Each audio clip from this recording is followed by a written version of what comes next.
Boa noite, começa agora para as 22 cidades acreanas mais um Ideias da Aldeia. Eu sou Diogo Soares e no programa de hoje eu vou conversar com o diretor-presidente do Instituto de Educação Profissional Dom Moacir, Irailton Lima. Boa noite, Irailton, bem-vindo a Ideias da Aldeia. Boa noite, Diogo. Irailton, você durante muito tempo, acredito que durante toda a gestão desse governo, você foi o gerente de educação profissional. E essa gerência de educação profissional, que tratava diretamente de assuntos relacionados a esse tema, a educação profissional e a formação de técnicos, a capacitação de pessoas para o mercado de trabalho, era um tema tratado pela GEPRO, pela Gerência de Educação Profissional. Em março desse ano, a GEPRO veio a se tornar o Instituto de Educação Profissional Dom Moacir. E você agora é o diretor-presidente. Eu queria que você explicasse para a gente o que essa mudança trouxe e por que mudou. Olha, nós atuávamos no desenvolvimento da política dos programas de educação profissional dentro da Secretaria de Educação, como uma gerência.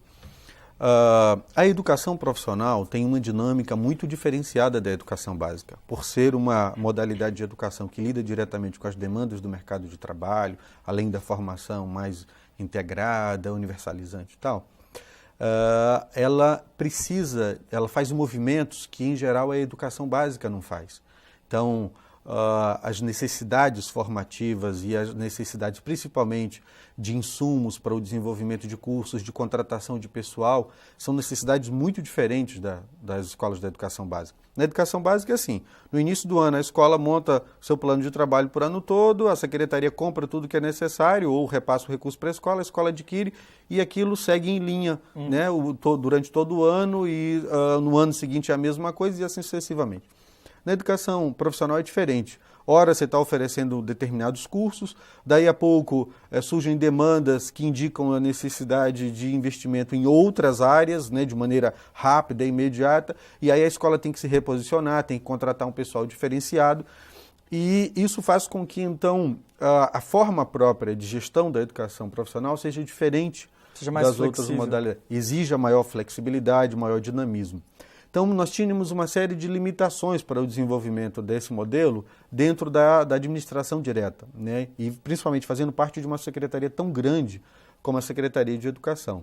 Então, o governador entendeu isso, o vice-governador Binho Marques, à época secretário de Educação, entendeu isso e, tendo em vista a amplitude dos investimentos que o governo estava fazendo com a educação profissional já naquele momento, definiu-se, então, pela apresentação de uma proposta à Assembleia Legislativa para a criação de uma autarquia, né, uma nova autarquia para o governo, que seria, então, um Instituto de Desenvolvimento da Educação Profissional Dom Moacir Grec. Com isso, então, com a criação do Instituto, ou seja, a Assembleia entendeu a proposta, aprovou praticamente por unanimidade. Em março, o governador aprovou o Estatuto.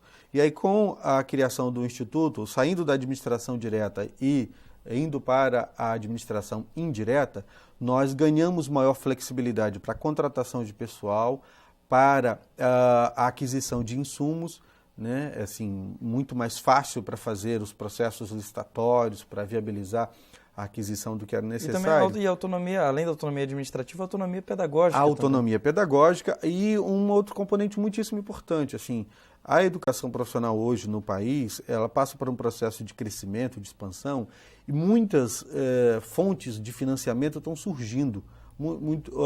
Financiamento no governo federal, nos ministérios, financiamento através de organizações como Fundação da Petrobras, do Banco do Brasil, diversas organizações não governamentais que financiam atividades formativas também para populações de baixa renda.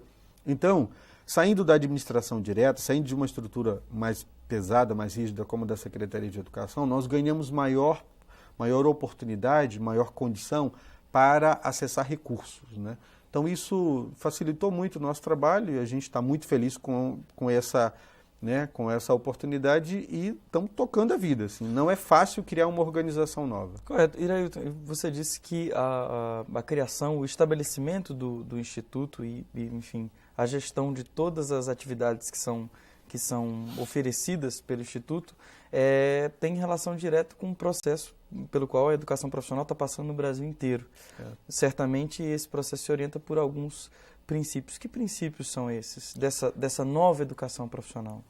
Primeiro, a necessidade de uma integração efetiva da educação profissional com os processos produtivos locais. No passado, a formação profissional, os cursos, principalmente os cursos de nível técnico, eles tinham ficado muito descolados dos processos produtivos, da economia. Então, eu já citei isso, cito isso com frequência. Vou pegar um exemplo local mesmo. Lá em Brasileira, na minha cidade, o José Carello ofereceu contabilidade por mais de 15 anos. O mesmo curso, a mesma grade curricular, para atendia aqui mercado, né? Aqui demanda, né? Dentro de Brasileira. Tinha mais, um mercado completamente saturado. Aqui mesmo, o SERB, o antigo SESEM, ofereceu assistente administrativo por 12 anos, o Colégio Agrícola ofereceu técnico em agropecuária por 15 anos. Quer dizer, chega um momento em que o mercado satura, mas como a escola não estava voltada para as demandas efetivas do mundo do trabalho, ela não se dava conta disso. Então, isso se repetiu no país inteiro. Resultado foi que essa modalidade de educação entrou em crise, ela meio que perdeu a razão de ser. Com a nova LDB, com a LDB definindo mais claramente a educação profissional como sendo aquela modalidade que devia integrar os processos formativos com o mundo do trabalho, houve todo um esforço de reposicionamento estratégico. E aqui no Estado nós levamos isso muito a sério, fechamos as escolas existentes no início da gestão do governador Jorge Vieira, nós suspendemos as atividades, né, de cursos técnicos que já estavam meio defasados. Estavam bem defasados, e começamos um processo novo de separação da educação profissional do ensino médio, do antigo segundo grau, e da criação de escolas especializadas em formação para o trabalho. E essa é a pergunta que eu quero te fazer. Quando a gente começa a falar em educação profissional, a primeira coisa que vem à memória é justamente a época em que a educação profissional era oferecida junto com aquilo que equivalia ao segundo grau, e hoje é o ensino médio, né? E hoje isso mudou.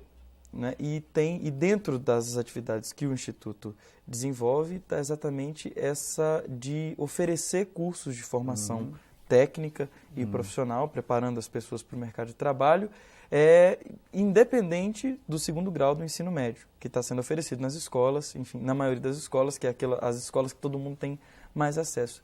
Como é que esses cursos são oferecidos? Eu queria, voltando à tua pergunta anterior sobre os princípios, eu falei de um, que é a integração. Claro, fica à vontade. Além desse, tem um outro princípio que orienta o trabalho da educação profissional, que é o seguinte: não há nenhuma política de inclusão social tem sucesso sem a qualificação da pessoa para que ela possa acessar mercado, para que ela possa empreender, né, e criar um pequeno negócio. E esse, então, é um dos princípios que orientam também a educação profissional, o trabalho, essa reformulação, reestruturação da educação profissional. Então, ela deve se posicionar, ao mesmo tempo, como uma modalidade de educação que deve contribuir no desenvolvimento do chamado capital humano, para desenvolvimento econômico, e ela deve se posicionar também para garantir a formação daqueles estratos sociais, né, que estão na situação de risco social ou no nível da exclusão, para que essas pessoas qualificadas, preparadas, possam retornar ao mercado ou possam desenvolver seu pequeno negócio e ter uma renda de forma a sair da condição, né, de extrema pobreza. No nosso país, nos últimos tempos, tem feito um investimento grande em programas de transferências de renda, né, as bolsas, para garantir que as pessoas tenham o mínimo necessário para sobreviver, mas aliado à renda que a bolsa propicia, tem que vir também um input, o a mais, que é a qualificação, a formação profissional. A formação é o ensinar a pescar, então. Exato. Então, isso é um segundo. E um terceiro princípio orientador diz respeito à dimensão pedagógica. Ou seja, o processo formativo para a educação profissional deve ser um processo que dê conta, primeiro, de que, em geral, a clientela da educação profissional é uma clientela de uma faixa etária já, né, de jovem para adulto e de adulto para idoso. O nosso país tem um passivo muito grande nessa área. Assim. A nossa PEA é constituída, na sua maioria, por pessoas com quase nenhuma qualificação. No caso do Acre, então, Diogo, isso é uma situação que é uma tragédia. Qual é a situação do Acre hoje com relação à formação profissional? Olha, nós temos menos de 5% da nossa população com nível superior e daqueles que não têm nível superior, a quase totalidade não tem formação nenhuma, aprendeu na marra a desenvolver um ofício. Aliado a isso, a escolaridade média da nossa população economicamente ativa é muito baixa, de menos de 5 anos. A média brasileira é de 6,3 anos. E os estudos, principalmente um estudo da CEPAL, indica que hoje, no atual estágio produtivo, estágio tecnológico da América Latina, um trabalhador precisa ter pelo menos 8 anos de escolaridade média para que ele tenha a produtividade requerida pelo nível de complexidade dos processos produtivos. Então, o Brasil está abaixo do necessário e o Acre está abaixo da média nacional. Então, é uma situação delicada. Em função disso, a educação profissional trabalha com a proposta pedagógica que pretende dar conta da formação de pessoas, né, com essa faixa etária, né, jovens e adultos, que são pessoas que já trazem aprendizados desenvolvidos ao longo da vida, que têm, na maioria dos casos, já desenvolveu determinada atividade. Exato, tem algumas competências desenvolvidas que precisam ser muito bem aproveitadas. Então, nós não podemos trabalhar no processo de aprendizagem com o aluno como uma escola de educação básica faz, né? Ela pega um garotinho que não está aprendendo a dar os primeiros passos e a escola vai ensinando tudo para ele. Correto. No nosso caso, a escola não pode se posicionar dessa forma. Então, eu diria que temos esses 3 grandes princípios que orientam o trabalho que a gente desenvolve na educação profissional. Agora, voltando à sua outra pergunta... Voltando à pergunta, é exatamente isso. Acho que a partir dessa, como é que a gente diz... da atuação desses princípios, aí eu te pergunto, como é que esses cursos são oferecidos? Ou seja, a partir de que dados que o Instituto decide que determinado centro de educação profissional deve oferecer um curso? Por exemplo, o curso a escola de Campos Pereira. Vamos supor que, enfim, existe uma demanda para a formação de técnicos em informática. E, assim, a partir de quais são os dados, quais são as bases que o Instituto utiliza para definir que precisa de um curso esse é um investimento de técnico em informática, assim, investir pedagogicamente nisso na Campos Pereira e, assim, nos outros centros também. Esse é uma das novidades que a gente introduziu, porque um dos problemas do passado era que não existiam mecanismos, não existiam ferramentas de levantamento de demandas. E nós criamos um sistema de levantamento de demandas, a gente faz pesquisa, nós temos uma equipe só para isso, e aí a gente analisa indicadores do Estado, indicadores mais gerais, programas e projetos em andamento, e conversa com pessoas em posições estratégicas, e faz pesquisa mesmo, de campo. Fizemos já pesquisas com alunos do ensino médio para ver qual era a expectativa deles em termos de continuidade nos estudos. A gente faz pesquisa com o pessoal da GMT, do Cine, para ver como é que o pessoal que está fora do mercado e que está querendo retornar, quais são as expectativas em termos formativos e qual a expectativa dos prováveis empregadores. Então, a gente compõe um quadro a partir de um conjunto de variáveis, né? Um conjunto de informações. Mas a base de tudo isso de fato, quer dizer, isso tudo compõe uma pesquisa de demanda. Correto. Além disso, no processo de desenvolvimento do curso, de um processo de elaboração da proposta, nós passamos por um momento que a gente chama de ouvidoria, que é chamar os atores daquela área que a pesquisa indicou como uma área em que há demanda. A gente faz uma conversa com esses atores. Então, por exemplo, na área da comunicação, um estudo por nós bem lá atrás indicou que havia necessidade de investir na formação de técnicos para televisão, rádio. E aí nós reunimos os atores, né, o pessoal das TVs, jornais. Aqui na TVOD tem o Marcelo, uma pessoa que trabalha aqui, que saiu num dos cursos de formação. Dos cursos nossos, né? Então, a gente reúne as pessoas para perguntar assim, bem, tem necessidade nessa área, mas qual é exatamente o perfil do profissional que a área está requerendo? O que esse profissional deve saber, o que ele deve saber fazer, como ele deve se posicionar enquanto profissional na área. E aí, a partir do resultado dessa conversa que a gente faz com as pessoas, a gente monta, então, uma proposta de plano de curso. Correto. Essa proposta depois é reapresentada para ser validada, né, pelos atores, para ser, então, submetida à apreciação do Conselho Estadual de Educação. Então, a gente tem todo um processo, um conjunto de atividades, né, de tarefas a serem realizadas para que a gente possa lançar um curso. Além disso, a gente também tem atuado sob demanda. Então, eu vou te dar um exemplo. Recentemente, o SEBRAE e a Secretaria de Turismo, essas duas instituições nos procuraram dizendo, olha, nós precisamos de formar técnicos em turismo para as atividades mais urbanas. A gente tem forma, digo, olha, nós já sabíamos que tinha necessidade para formação na área de turismo, mas estamos formando técnicos em ecoturismo. Eles disseram, bacana, isso também é necessário, mas essa é uma parte da cadeia. Tem a necessidade da formação de pessoas para atuar em agências de viagem, para atuar em atividade de recepção, em hotéis e tal. E então o SEBRAE e Setur nos incumbiram da tarefa de montar uma proposta e o SEBRAE é parceiro, financia essa atividade, cofinancia essa formação e a gente tem turma de formação de técnicos em turismo a partir dessa demanda. No serviços a partir dessa demanda. Então esse é um exemplo, Secretaria de Saúde, Secretarias Municipais de Saúde também por conta da atuação forte nossa na área de saúde com a Escola Técnica Maria Moreira da Rocha. Então a gente tem atuado muito sob demanda. Direito, a gente vai para um rápido intervalo e no bloco que vem a gente continua falando sobre esse sistema de oferecimento de curso e como é que as pessoas podem ter acesso a esses cursos, ok? Ok. Não sai daí, daqui a pouquinho a gente volta.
Estamos de volta conversando com o diretor-presidente do Instituto Dom Moacir, Irailton Lima.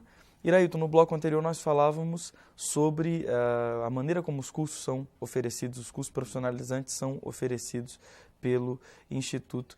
E aí eu te pergunto, como é que as pessoas que estão em casa, o Instituto tem sede em Rio Branco, mas atuação no estado inteiro, como é que as pessoas que estão em casa podem acessar esses cursos? O Instituto ele é composto de uma unidade central, que é o órgão gestor, e as unidades descentralizadas, que são os centros de educação profissional. A gente às vezes chama de escola, mas na verdade são centros, né? Então, nós temos... Eu mesmo chamei a escola Campos Pereira. Agora, é errado? Errado, é um centro, né? Ok, peço desculpas aqui. O Campos Pereira é um centro de educação profissional em serviços, né? Campos Pereira. Uma outra unidade nossa é o Centro de Educação Profissional em Saúde, a Escola Técnica Maria Moreira da Rocha, que a gente mesmo chama de escola, né? Assim, colocou no nome, mas é um centro. O Centro de Educação Profissional mais voltado para desenvolvimento econômico e a floresta, agrofloresta, que é a Escola da Floresta, Roberval Cardoso. A gente tem aí do Ceflora em Cruzeiro do Sul e a usina que está ainda numa fase de transição, está mais como centro cultural nesse primeiro momento. Nós vamos instalar também, esse ano ainda, se Deus quiser, e o governador está para bater o martelo, mais o vice, Bion Marques, uma unidade em Brasileia, e temos planos para, mais adiante, se for possível, uma unidade em Sena Madureira para atender a região ali do Purus e uma em Tarauacá ou Feijó para atender o Tarauacá em Vira. Então nós temos essas unidades descentralizadas, que são as unidades através das quais o Instituto oferece os cursos. Nós trabalhamos com os cursos de nível técnico e com os cursos chamados de formação inicial e continuada, que são os cursos básicos, os cursos mais livres. Bem, a forma, então, de acessar os cursos oferecidos pelo Instituto é através dessas unidades. Em Cruzeiro do Sul, o Ceflora, e a gente tem trabalhado, o acesso é mais fácil para os cursos de formação inicial e continuada. Certo. A gente tem trabalhado muito na área de gestão, na área de informática, que são áreas em que a demanda é imensa. Sim, hoje, um jovem que não tem domínio básico das ferramentas de tecnologia da informação, domínio básico de informática, é como alguém que até algum tempo atrás não sabia ler. É mais ou menos a mesma coisa. As possibilidades de acessar uma boa ocupação, um bom emprego, são mínimas. Ou seja, digitar, trabalhar no editor de texto, acessar a internet é essencial. É competência básica hoje para o mercado de trabalho. Assim, quando eu comecei a trabalhar, eu tinha que fazer datilografia para poder tentar alguma coisa. Né? Hoje mudou um pouco. Hoje não é tão antigo assim, mas o fato é que as coisas estão acontecendo com uma velocidade muito rápida. Então, hoje, é como no passado, ter ou não ter datilografia. Se não tinha datilografia, estava ferrado. Não ia ser auxiliar administrativo, não ia... Ser secretário. Não ia adiante. E hoje precisa ter informática. Então, a gente está oferecendo informática de uma maneira muito ampla.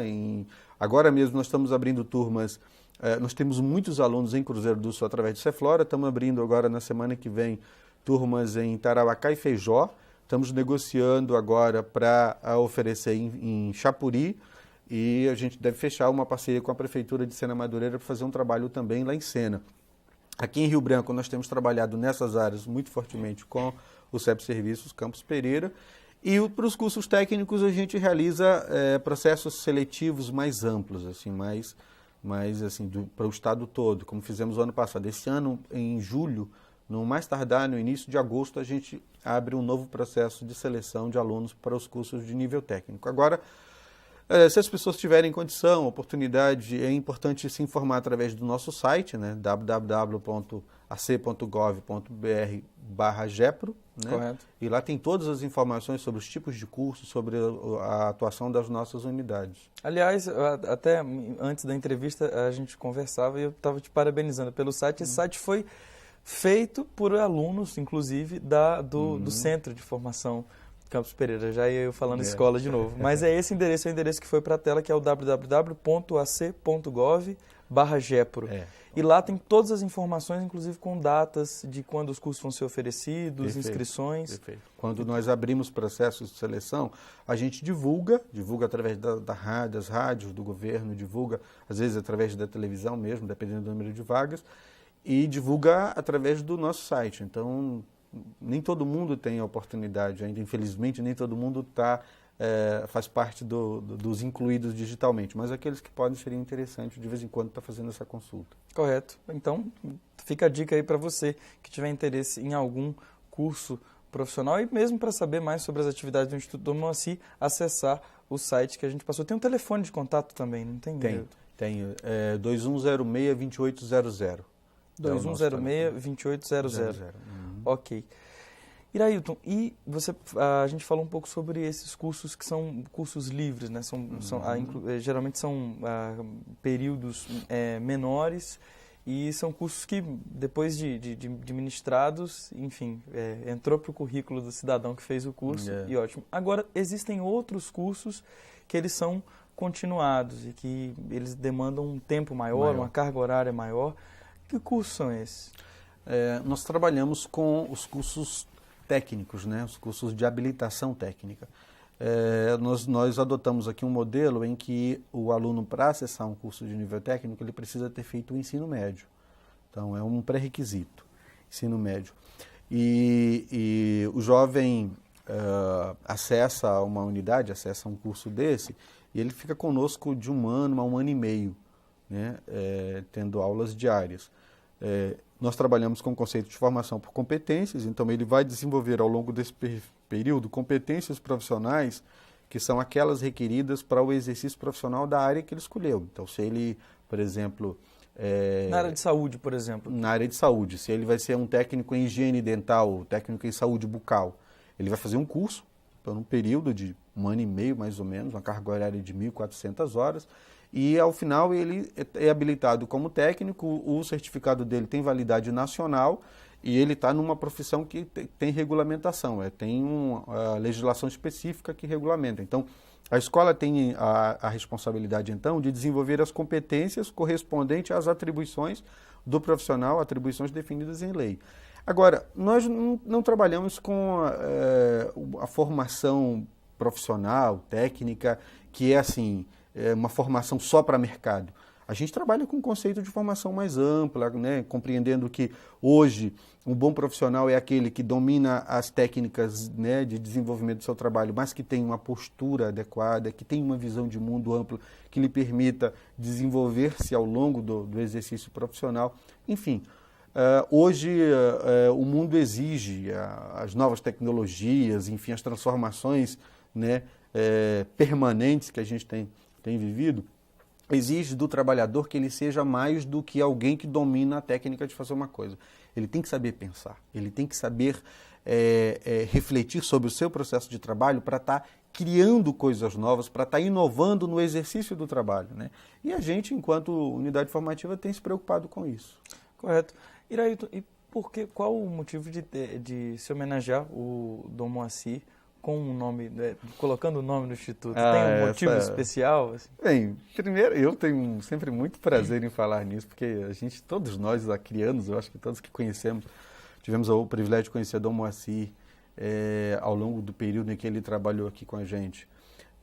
Todos temos muito amor por ele, né? Eu tenho muita admiração, muito respeito, muito amor pelo Dom Moacir, pelo trabalho que ele fez, né? Sim. Com certeza. A homenagem do governador, a homenagem da Assembleia Legislativa ao Dom Moacir deve ser o fato que o Dom Moacir foi fundamental para o Acre naquele momento difícil, né, que vivemos, que o país inteiro atravessou, a década de 70 e 80.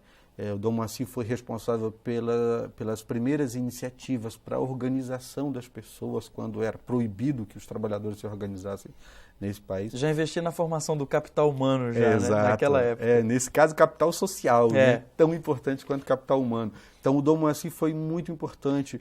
Ele deu guarida para os movimentos sociais quando as pessoas não tinham a quem recorrer. O Dom Moacir foi quem deu guarida para o Chico Mendes. O Dom Moacir foi quem protegeu a Marina. O Dom Moacir foi... Então, ele tem essa trajetória, tem essa importância para a nossa história.